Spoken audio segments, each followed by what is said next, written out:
Lestari menggeliat di tempat tidurnya, mendengarkan suara samar yang kembali bergema dari luar jendela. Suara itu seperti bisikan lembut namun meresap, menyebut namanya dengan nada yang menusuk masuk ke dalam pikirannya. Sudah 3 malam berturut-turut suara itu hadir, tepat di tengah malam saat seluruh desa terlelap. Mula-mula ia mengira hanya halusinasi, namun ketukan halus pada jendela kamarnya yang hanya terdengar saat suaminya tertidur membuatnya yakin ada yang tidak beres. Ketakutan itu memuncak saat Cinta, putri kecilnya, mengigau sambil berteriak di malam hari, mengoceh tentang sosok hitam besar bermata merah yang menakutkannya. Awalnya Lestari menganggap semuanya sebagai kebetulan, tetapi gejala-gejala yang menyerang keluarganya semakin tidak masuk akal. Dimas, suaminya, tiba-tiba jatuh sakit dengan kondisi badan yang lemah. Seakan-akan semangat hidupnya terkuras.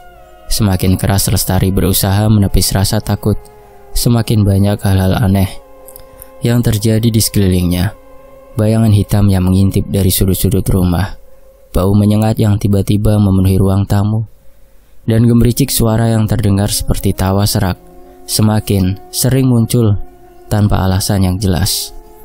Rasa takutnya berubah menjadi keingintahuan saat para tetangga mulai berbisik-bisik. Seorang ibu di pasar yang tengah membungkus belanjaannya melirik Lestari dan berkata pelan, "Hati-hati dengan Mbok Sarni. Katanya dia punya cara-cara khusus untuk buat bisnisnya maju loh." Kalimat itu menghentikan langkah Lestari. Selama ini Mbok Sarni selalu terlihat ramah dan menyapa hangat, tetapi kata-kata itu menyentak kesadarannya. Lestari mencoba mengabaikan desas-desus itu. Namun setiap kali ia melintas di depan toko Mbok Sarni, ada perasaan yang tak nyaman menyusup di dadanya. Toko kecil Mbok Sarni memang berkembang pesat, dan anehnya, pelanggan-pelanggan yang sebelumnya selalu datang ke tempat Lestari perlahan-lahan mulai beralih ke sana. Setiap kali Lestari berbicara dengan pelanggan lama, mereka seolah-olah menghindar dan tak bisa menjelaskan alasan mereka berhenti belanja di tokonya. Dalam usaha mencari tahu lebih jauh, Lestari memberanikan diri bertanya pada Mbok Minah, salah satu tetua di desa. Mbok Minah menggenggam tangan Lestari dengan erat, menatapnya penuh arti. "Mbok Sarni itu sudah lama dikenali Cik, Nduk," bisiknya. "Ada kabar bahwa dia sering melakukan hal-hal yang tak kasat mata untuk memenangkan persaingan." Lestari tercenung, dan perasaan aneh menggelayuti hatinya. Semakin banyak ia mendengar, semakin yakin ia bahwa gangguan-gangguan yang dialaminya bukanlah kebetulan. Malam itu Lestari terbangun dengan tubuh gemetar. Di luar jendela suara bisikan terdengar lebih jelas dari biasanya, seolah menyuruhnya menyerah. Keringat dingin mengalir di pelipisnya, dan ia merasa seperti ada sosok yang menatapnya dari kegelapan. Rasanya, meskipun belum ada bukti nyata, ia tahu bahwa ada sesuatu yang mengincarnya. Namun, langkah Lestari mencari kebenaran ini seperti mengundang bencana. Suatu malam saat ia terbaring dengan rasa takut yang menyesakkan, Dimas mengerang kesakitan dalam tidurnya. Dadanya terasa sesak, matanya berkaca-kaca, dan ia mulai mengeluarkan kata-kata tak jelas. Lestari memanggil namanya, namun suaminya tetap terlelap, seakan ada yang menahannya di dunia mimpi. Saat itulah ia menyadari bahwa masalah ini jauh lebih serius. Suara-suara, penyakit yang menimpa keluarganya, bayangan-bayangan gelap yang mengintai di rumahnya, semua itu terasa semakin nyata. Kecurigaan Lestari bahwa Mbok Sarni menggunakan ilmu hitam untuk menjatuhkan dirinya semakin menguat, dan semakin berat penderitaan keluarganya, seperti berada dalam jeratan yang tak terlihat. Lestari tahu ia harus menemukan cara untuk menghentikan teror ini sebelum semuanya menjadi lebih buruk. Di lain waktu, malam itu begitu hening, tak ada bunyi angin atau suara jangkrik. Lestari menghela nafas panjang, berusaha meredakan kepanikan yang terus menggerogotinya. Ia berjalan ke kamar mandi untuk mencuci muka, berharap percikan air dingin bisa mengusir rasa gelisah yang mendesak di dadanya. Tapi begitu ia mengangkat wajahnya, sesuatu di dalam cermin membuatnya terperanjat. Di sana, di dalam bayangan cermin yang sedikit buram, muncul sesosok makhluk. Bayangan itu memiliki mata menyala, berwarna merah darah, dan tertawa lirih dengan suara serak yang membuat bulu kuduknya berdiri. Tawa itu menggema di ruangan sempit kamar mandi, memantul dari dinding ke dinding, menyusup langsung ke jantung Lestari. Dia ingin berteriak, tetapi suara itu tertahan di tenggorokannya. Tubuhnya membeku, seolah-olah ada sesuatu yang menahan gerakannya. "Lestari!" Suara itu berbisik dari dalam cermin, namun begitu menggema hingga terdengar di seluruh ruangan. Suara itu begitu seram, seperti berasal dari kedalaman jurang kegelapan. Dengan seluruh tenaga, Lestari mundur menjauh, terhuyung-huyung hingga menabrak dinding kamar mandi. Dalam hatinya ia berdoa agar bayangan itu lenyap. Namun ketika ia menatap lagi, mata menyala itu masih menatapnya, tertawa seolah mengejek ketakutannya. Tidak ada yang bisa ia lakukan selain menutup matanya rapat-rapat, berharap ini hanya mimpi buruk. Beberapa saat kemudian, ketika keberaniannya muncul kembali, Lestari perlahan membuka mata. Bayangan itu hilang, seolah tak pernah ada. Tapi rasa dingin dan ketakutan yang tertinggal begitu nyata, membuatnya sulit bernafas. Detak jantungnya berdebar kencang, dan ia nyaris terjatuh saat keluar dari kamar mandi dengan tubuh gemetar. Sejak malam itu, sosok tersebut mulai sering muncul, tidak hanya di cermin kamar mandi, tetapi juga di tempat-tempat lain di rumah. Setiap kali ia berjalan melewati cermin, ia merasakan ada mata yang mengawasinya. Kadang-kadang saat malam sudah larut dan suami serta anaknya telah tidur, Lestari mendengar tawa pelan di belakangnya, membuatnya merasa diawasi tanpa henti. Selain ketakutan yang terus mencekam, sosok jin itu mulai menanamkan perasaan lain dalam diri Lestari. Kebencian dan kecurigaan. Setiap kali Lestari mendengar tawa atau melihat sekilas bayangan itu, pikirannya dipenuhi dengan kecurigaan terhadap orang-orang di sekitarnya, khususnya Mbok Sarni, tetangganya. Setiap kali Lestari melihat Mbok Sarni dari jendela, ia merasakan darahnya mendidih. Ia yakin pasti perempuan itulah dalang dibalik teror yang dialaminya. Bahkan tanpa sadar, Lestari mulai sering melampiaskan amarahnya kepada orang-orang terdekatnya. Pada suatu malam, saat Dimas mencoba menenangkannya karena teriakan Lestari yang tiba-tiba, ia malah membentaknya. "Apa sih, Mas? Apa kamu pikir aku gila, Mas? Aku tahu apa yang kulihat, Mas," bentaknya sambil menatap Dimas dengan mata penuh kemarahan.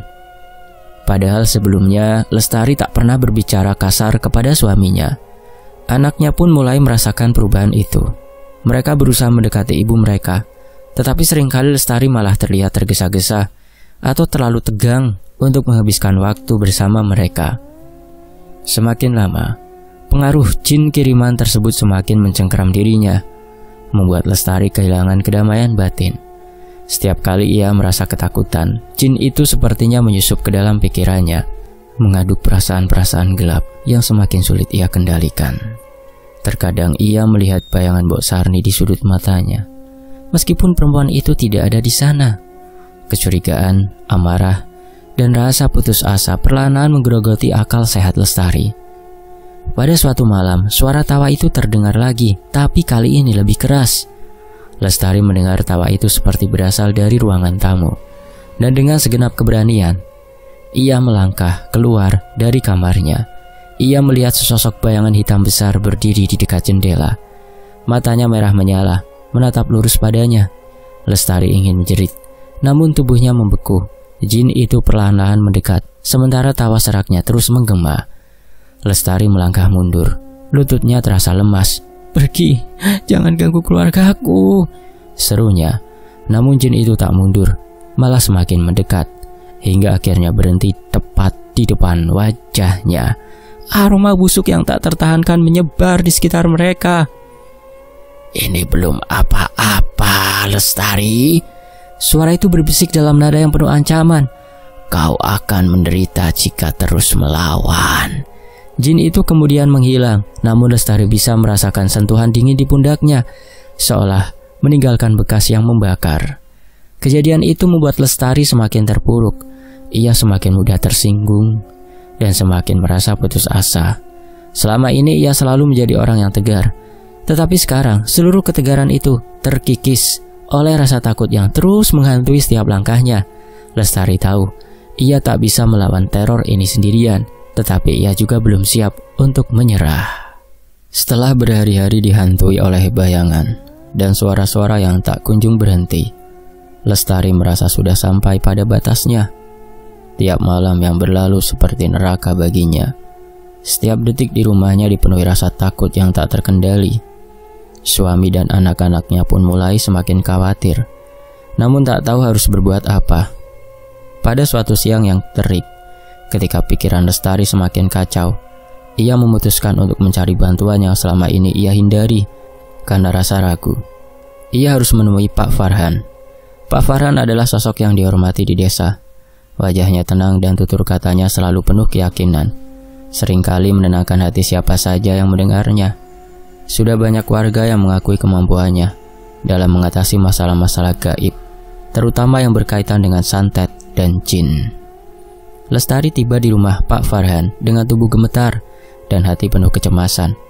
Saat ia mengetuk pintu, tak lama seorang pria parubaya dengan janggut rapi dan senyum ramah membukakan pintu. "Silakan masuk, Bu," sapanya dengan lembut. Setelah Lestari menceritakan semua yang dialaminya, dari bisikan-bisikan mengerikan hingga bayangan jin bermata merah yang menghantuinya setiap malam, Pak Farhan mendengarkan dengan penuh perhatian, tanpa sedikit pun menunjukkan ekspresi terkejut. Ketika Lestari selesai bercerita, Pak Farhan menghela nafas panjang, seolah sudah menyadari tantangan besar yang ada di depan mereka. "Saya akan membantu, insya Allah. Tapi sebelum itu, Bu Lestari harus siap. Apa yang akan kita hadapi mungkin bukan hal yang mudah.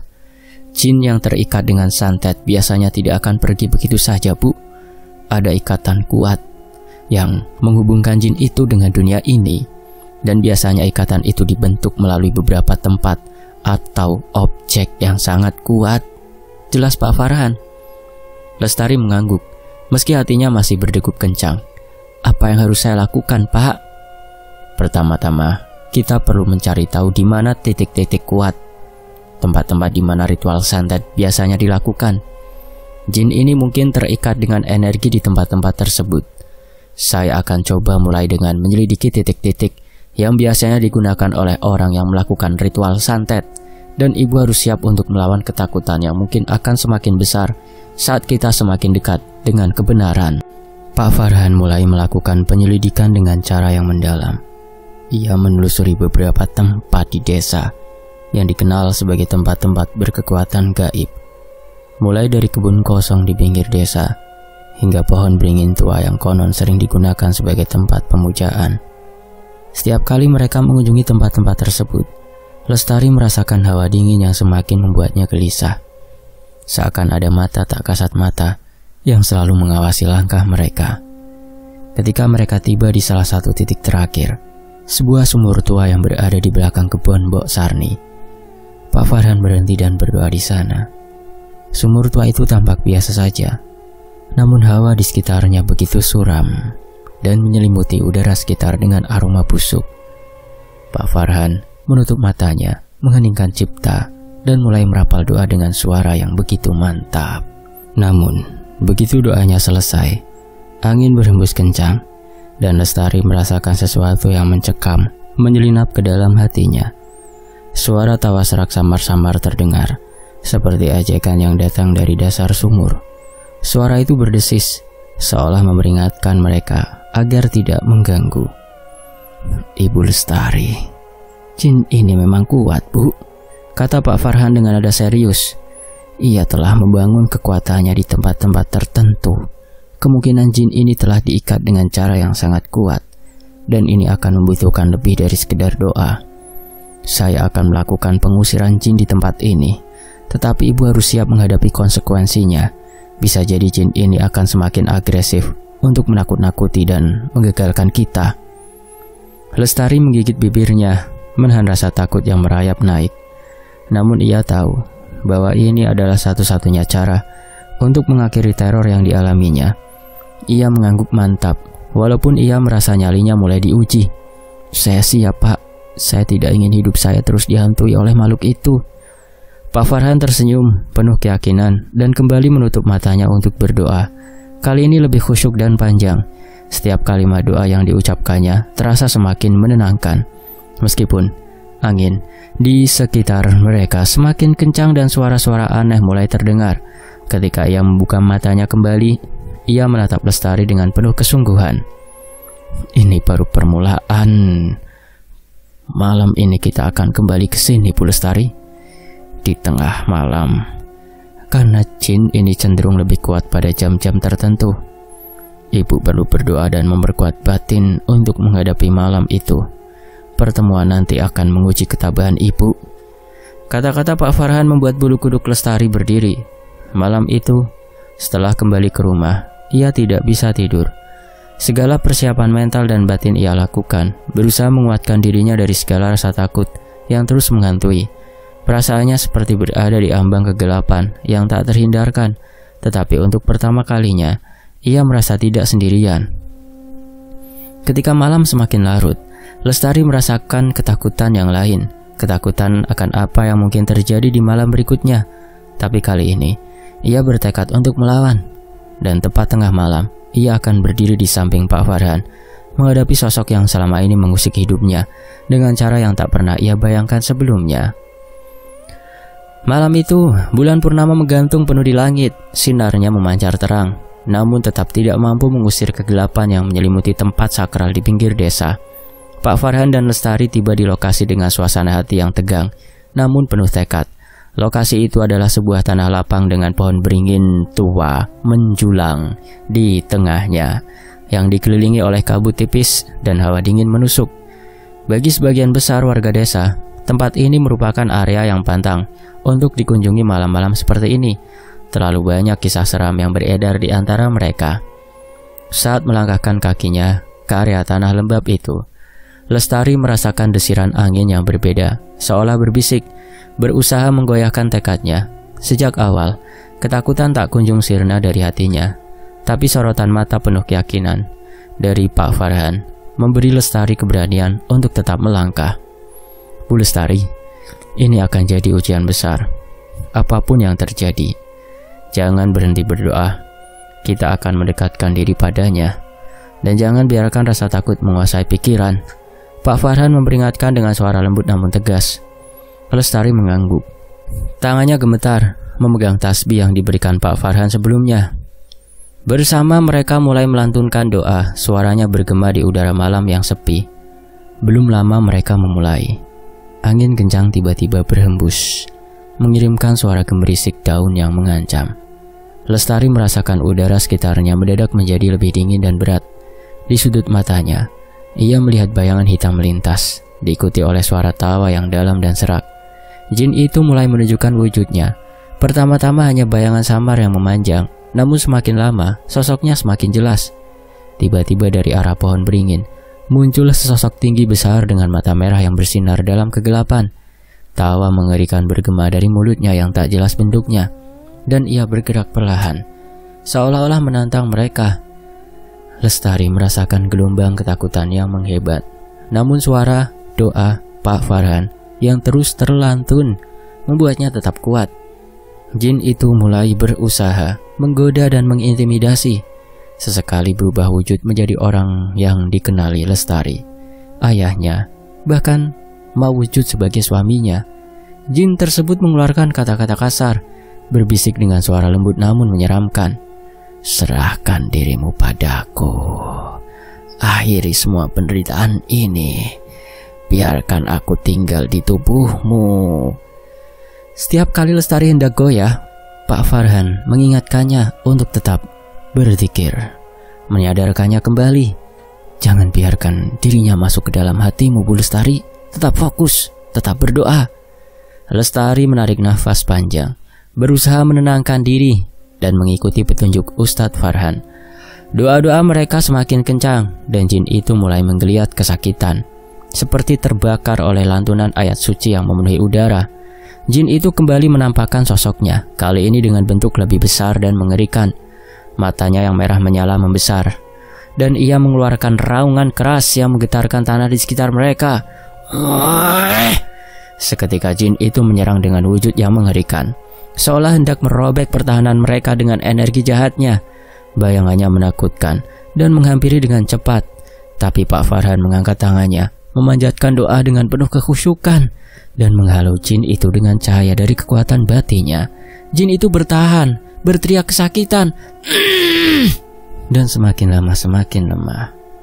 Lestari yang mulai yakin akan kekuatan doa ikut berseru, "Aku tidak akan menyerah, aku tidak takut padamu lagi. Aku berlindung kepada Tuhanku." Ucapnya membuat jin itu tersentak, seperti tersadar bahwa kekuatannya mulai terkikis. "Ini adalah langkah akhirnya, Bu Lestari," ucap Pak Farhan dengan nafas berat namun tetap penuh keyakinan. "Jin ini akan diusir sepenuhnya malam ini, insya Allah. Namun ibu harus berserah sepenuhnya dan tetap kuat. Jangan berhenti berdoa meskipun apapun yang terjadi." Lestari menatap sosok jin yang semakin lemah dengan mata penuh keyakinan. Di tengah-tengah gemuruh tawa jin yang meredup, angin malam seolah berhenti. Malam itu mereka berdua melantunkan doa terakhir dengan penuh keyakinan, dan Lestari merasakan keberanian yang belum pernah ia miliki sebelumnya. Jin itu mengeluarkan raungan terakhir, dan tubuhnya meledak menjadi kabut hitam yang lenyap bersama desiran angin-angin yang membawa sisa-sisa kegelapan. Saat fajar mulai menyingsing, suasana di sekitar mereka kembali tenang. Hawa mencekam lenyap seketika, dan udara terasa lebih segar. Dengan penuh kelegaan, Lestari dan Pak Farhan akhirnya bisa bernafas lega, yakin bahwa mereka telah berhasil mengusir jin yang selama ini mengganggu hidup Lestari. Namun dalam hati kecilnya, Lestari tahu bahwa ini adalah pelajaran besar baginya untuk tidak tergoda pada persaingan yang penuh kebencian dan dendam. Dengan langkah yang lebih ringan, mereka meninggalkan tempat itu, membawa kepastian bahwa malam-malam yang panjang penuh teror akhirnya berakhir. Dan sejak kejadian itu, Lestari menjadi lebih dekat dengan agamanya, lebih sering berdoa dan meningkatkan keimanannya. Ia sadar bahwa ancaman dari dunia gaib mungkin belum benar-benar usai, meskipun jin itu mudah dikalahkan. Bayangan gelap yang pernah masuk ke dalam hidupnya akan selalu mengingatkannya pada batas-batas yang tak boleh ia langkahi.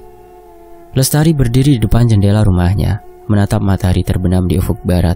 Di hatinya ada harapan untuk masa depan yang lebih tenang.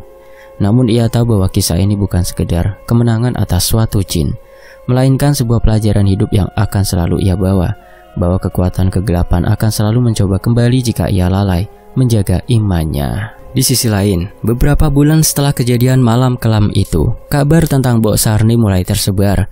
Banyak yang membicarakan perubahan drastis yang terjadi padanya. Perempuan yang dulu dikenal kuat dan selalu sigap membuka lapaknya setiap pagi untuk berdagang, kini hanya terlihat di rumah. Wajahnya tampak layu dan tak bersemangat. Mbok Sarni mulai sakit-sakitan, tubuhnya melemah, kakinya terasa berat untuk melangkah, dan seringkali ia mendadak jatuh lunglai tanpa sebab yang jelas. Itu semua dirasakannya akibat perjanjian gelap di sebuah pohon beringin tua. Ia mengirim guna-guna melewati itu yang dikirimkannya kepada Lestari melalui bimbingan dukun kepercayaannya. Desas-desus beredar bahwa ini adalah akibat dari perbuatannya mengirim guna-guna kepada Lestari. Dan kabar ini bukan hanya menjadi buah bibir, tetapi juga menjadi pengingat bagi banyak orang di desa bahwa tindakan jahat tidak akan pernah membawa kebaikan pada akhirnya. Suatu sore, Lestari yang sedang berjalan melewati rumah Mbok Sarni mendengar suara batuk lemah dari dalam. Dengan hati yang campur aduk, ia memutuskan untuk berhenti sejenak dan melihat ke arah rumah itu.